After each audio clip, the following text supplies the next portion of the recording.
Welcome to மாயா பஜார். நிர்மலா கஜேந்திரன். இன்றைக்கு நாம் பார்க்கும் ரெசிபி திருநெல்வேலி சொதி. மண் சட்டியில் பாசிப்பருப்பு, மூங்குதால், சிறுபருப்புன்னு சொல்லுவாங்க, இதை போட்டு கொஞ்சம் எண்ணெயும் மஞ்சத்தூளும் போட்டு நல்லா குழைய வெந்துருச்சு. மூங்குதாலை 1 மணி நேரம் ஊற வச்சுட்டு வேக வச்சா சீக்கிரம் வெந்துடும். குக்கருக்கு இருக்கும் டைம் ஒன்றும் வித்தியாசமே கிடையாது. மண்பானையில் வேக வைக்கிறது நமக்கு ருசி கொடுக்கும்.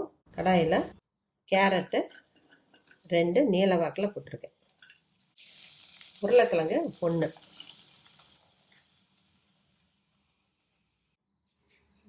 பீன்ஸு 6-7 போட்டுக்கலாம். சின்ன வெங்காயம் 5 2 போட்டிருக்கேன். பூண்டு 4, பச்சை மிளகாய் 2. நம்ம காரத்துக்கு சாம்பார் தூள் எதுவும் போடுறதில்ல. தேங்காய் பாலும் இருக்கிறதுனால கொஞ்சம் காரம் வேணுங்கிறதுனால 2 போட்டிருக்கேன். குழந்தைங்களுக்குன்னா 1 போட்டுக்கலாம். தண்ணி 1 டம்ளர், சீரகம் 1 பிஞ்ச். மூடி போட்டு நல்லா வேக வைப்போம். இடையில ஒரு தடவை கிளறி விடுவோம். பச்சை பட்டாணி போடக்கூடாது, அது போட்டால் குருமா மாதிரி ஆயிரும். பெரிய தேங்காயில் 1 மூடி எடுத்திருக்கேன். இதை நம்ம தேங்காய் பால் செய்யலாம். நல்லா திக்கான பால் கிடச்சிருச்சு. 1/2 டீஸ்பூன் சீரகம் வச்சுருக்கேன். 10 மிளகு வச்சுருக்கேன். 1 வரமிளகா, இஞ்சி இந்தளவு பெரிய துண்டாக 1 வச்சுக்கணும். பூண்டு 2. இதை நம்ம அரைச்சிட்டு வந்துடுவோம். நல்லா வந்துடுச்சு. இப்போ நம்ம கடைஞ்சி வச்சா பருப்பு ஊற்றிக்கலாம்.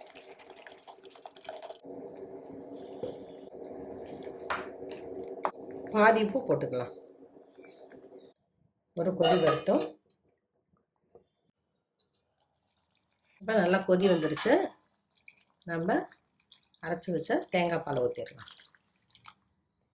பருப்பில் மஞ்சள் வேண்டான்னு நினைக்கிறவங்க போடாமல் விட்டுறலாம். பார்க்குறக்கே கலர்ஃபுல்லாக இருக்குது.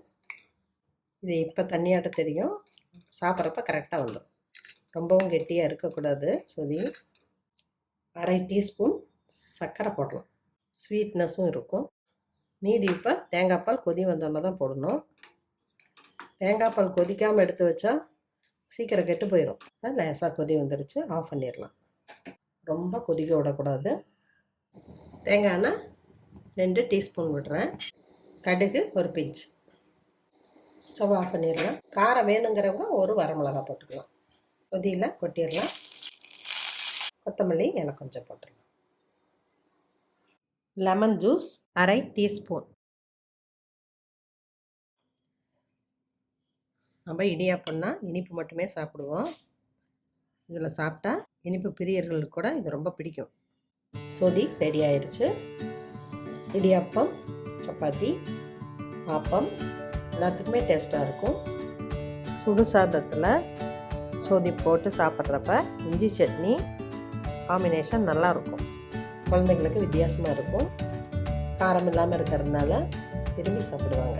பெரியவங்களுக்கும் ஸ்டொமக்குக்கு ஸ்மூத்தாக இருக்கும். செஞ்சு பாருங்கள், சாப்பிட்டு பாருங்கள். பிடிச்சிருந்தா சப்ஸ்கிரைப் பண்ணுங்கள், ஷேர் பண்ணுங்கள். தேங்க்யூ.